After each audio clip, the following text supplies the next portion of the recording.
আপনিও ডিস্ট্রিবিউটর, আমিও ডিস্ট্রিবিউটর। আপনিও ডিসিশন নিয়েছেন লাইফ টাইম ম্যাগনেসা করবেন, আমিও ডিসিশন নিয়েছি লাইফ টাইম ম্যাগনেসা করব। আপনিও ডিসিশন নিয়েছেন ডায়মন্ড দেবো, আমিও ডিসিশন নিয়েছি ডায়মন্ড দেবো। সুতরাং আমি তো আমার ফ্ল্যাগ সেইভাবেই তৈরি করেছি যে ডায়মন্ড যেভাবে তৈরি করা যায়।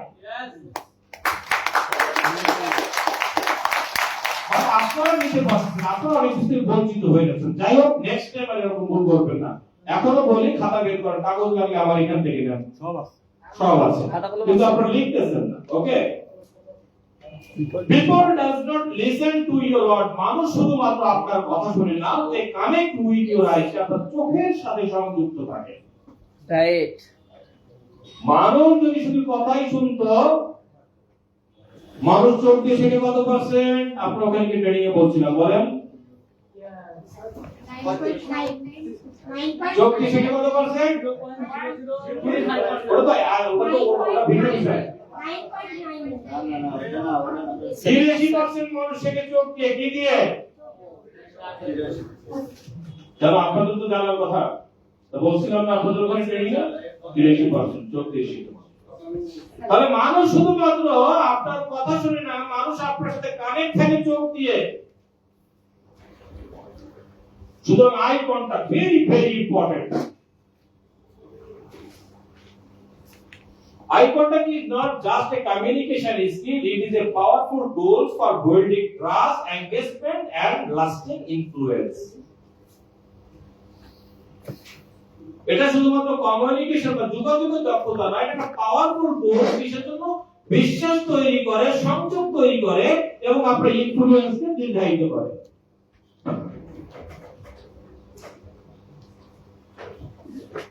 ওকে, golden rule, talk to one person at a time but connect with whole audience. একজন ব্যক্তির সাথে আপনি কথা বলবেন, কিন্তু আপনি সংযুক্ত থাকবেন টোটাল অডিয়েন্সের সাথে।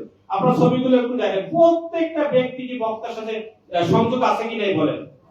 আমি টোটাল খুঁজে দেখেছি, আমার এই টোটাল 1600 অডিয়েন্সের ভিতরে একজন মাত্র ব্যক্তি মোবাইল টিপতেছে। থাকবে, দুইজন থাকবে, ওইদিকে তাকানোই যাবে না। প্রফেসর কি বলে গেছে? অ্যাভয়েড করতে হবে। ওকে, দেখেন টোটাল অডিয়েন্স কিন্তু বক্তার সাথে কি ডাইরেক্টলি এভাবে থাকতে হবে। বেস্ট প্র্যাকটিস, স্মাইল ন্যাচারালি, স্বাভাবিকভাবে হাসতে হবে আপনার, স্বাভাবিকভাবে। এটা কোনো হাসি হলো? কোন বক্তা কোন প্রেজেন্টার হাসি হয় এটা?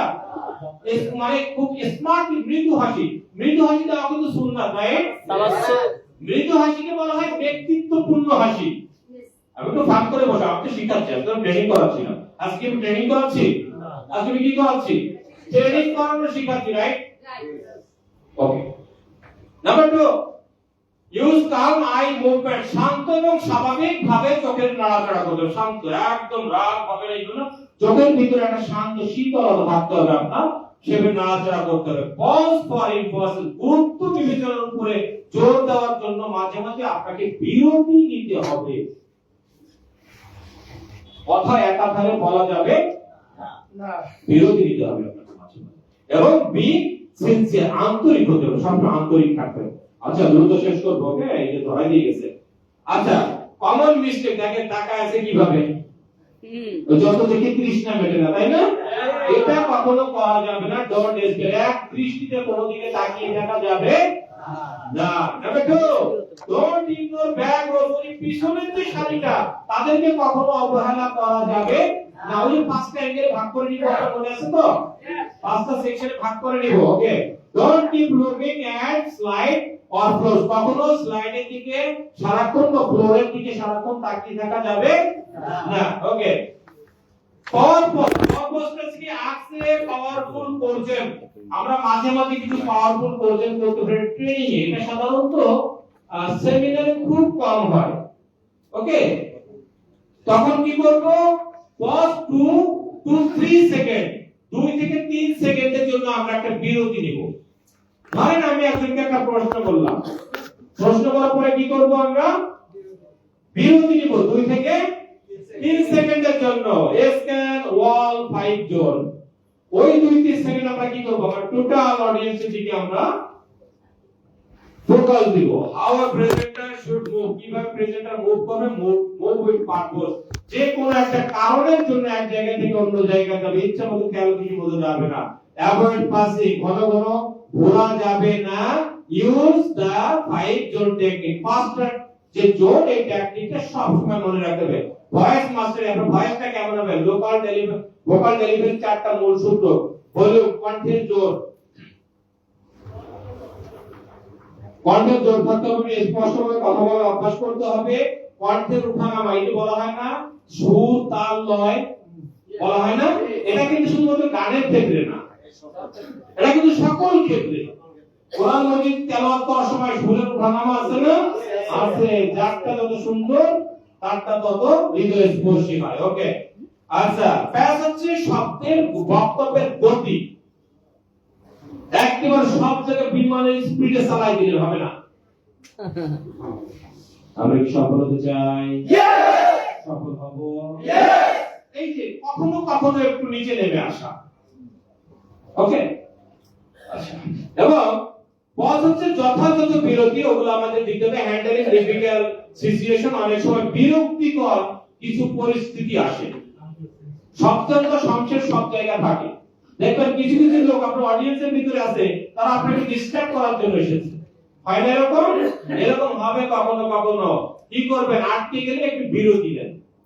বক্তব্য রাখতে আটকে গেছে, হতে পারে না, ওই সময় কি করতে হবে, একটু বিরতি দিতে হবে, 4 থেকে 5 সেকেন্ডের ভিতরে নিজেকে নরমাল করে ফেলতে হবে। ওকে, আর এরপরে কি করতে হবে, শান্ত থাকতে হবে তখন, এবং পেশাদারিত্বের সাথে উত্তর দিতে হবে। হুটহাট করে একটা উত্তর দেওয়া যাবে না, একটু টেনে যাচ্ছি।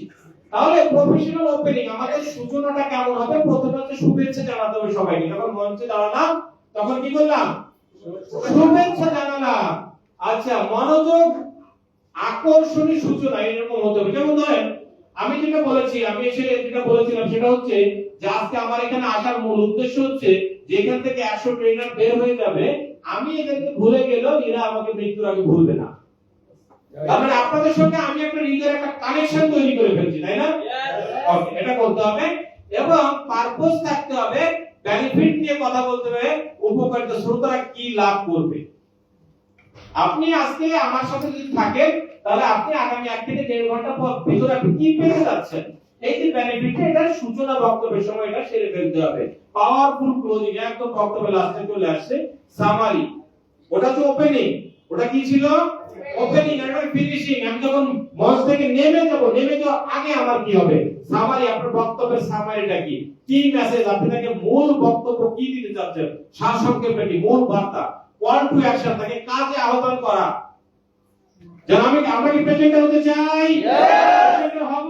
That's mean call to action, এবং থ্যাংক ইউ জানিয়ে তাকে কি করতে হবে, আপনাকে বিদায় নিতে হবে। ওকে, ফাইনাল সাকসেস ফর্মুলা, একদম লাস্ট যেটা। তাহলে আপনাকে প্রেজেন্টার হতে গেলে কি হতে হবে, নাম্বার 1 কি থাকতে হবে, নলেজ থাকতে হবে, প্রচুর ইনফরমেশন থাকতে হবে আপনার ভিতরে। যদি আপনি হতে চান ম্যাগনেসিয়াম বাংলাদেশ লিমিটেড একজন লিডার, আপনার কাছে থাকতে হবে পর্যাপ্ত তথ্যের ভান্ডার। যে ফুলে মধু নাই সে ফুলে কখনো মৌমাছি আসে না, যে কি বলে পানি নাই, যতই পিপাসার্ত হন না কেন কখনোই আপনি সেখানে যাবেন না। সুতরাং আপনি যদি লিডার হতে চান আপনাকে প্রচুর জানতে হবে, কমিউনিকেশন স্কিল থাকতে হবে, বডি ল্যাঙ্গুয়েজ, দেহ ভাষা ভালো থাকতে হবে, প্যাশন, আন্তরিক আগ্রহ বা আবেগ থাকতে হবে, এবং সর্বশেষ কি থাকতে হবে, প্র্যাকটিস। কি থাকতে হবে, আমাদের প্র্যাকটিস থাকতে হবে। আজকের প্রোগ্রামটা আমাদের কেমন লেগেছে? এটা আমাদের ফলপ্রসূ। আমরা সব প্রেজেন্টার হতে চাই, বাংলাদেশ লিমিটেড প্রতিনিধিত্ব করব। আমি এই মুহূর্তে যেটা সামনে বসে আগে আমার দিদিকে আহ্বান করব, আপনি একটু সামনে আসবেন প্লিজ, ব্যাকপ্যাক রেখে আসেন। জি, আমরা একটা শপথ বাক্য করব, দিদি এটা দেখে দেখে পড়বে, আর আমরা সবাই কি করব, আমরা এই হাতে স্কুলে শপথ কথা মনে আছে, ওখানে রাখবেন, এদিকে এদিকে তাকিয়ে পড়বেন, ওখানে থাকবেন, না একটু পড়তে মজা হবে। এই যে মাইয়া ওকে দেখে বলেন, আপনি এইখানে আসেন, এইখানে মাঝখানে না, এইভাবে এখানে যাবেন, এইভাবে এইভাবে করবেন। তাহলে আমরা প্রত্যেকে শপথ করব। ওকে, শপথ শেষ হলে মাইক্রোফোন আমরা সবাই দাঁড়িয়ে যাই, সবাই দাঁড়িয়ে যাই।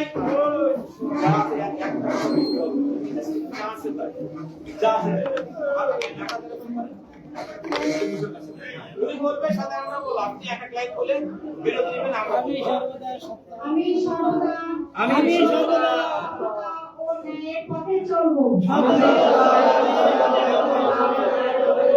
একজন আদর্শ মানুষ হওয়ার জন্য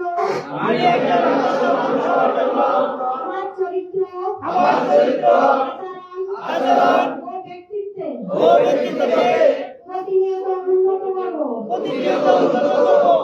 আমি আমার প্রতিষ্ঠান নেতৃত্ব তাদের প্রতি বিশ্বস্ত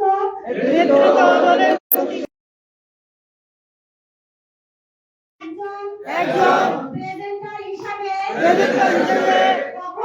কখনো বিভ্রান্তিকর বা অতিরঞ্জিত তথ্য উপস্থাপনা করব না। আমি সময়ের মূল্য দেব। শৃঙ্খলা মেনে চলবো এবং প্রতিটি দায়িত্ব নিষ্ঠার সঙ্গে পালন করব।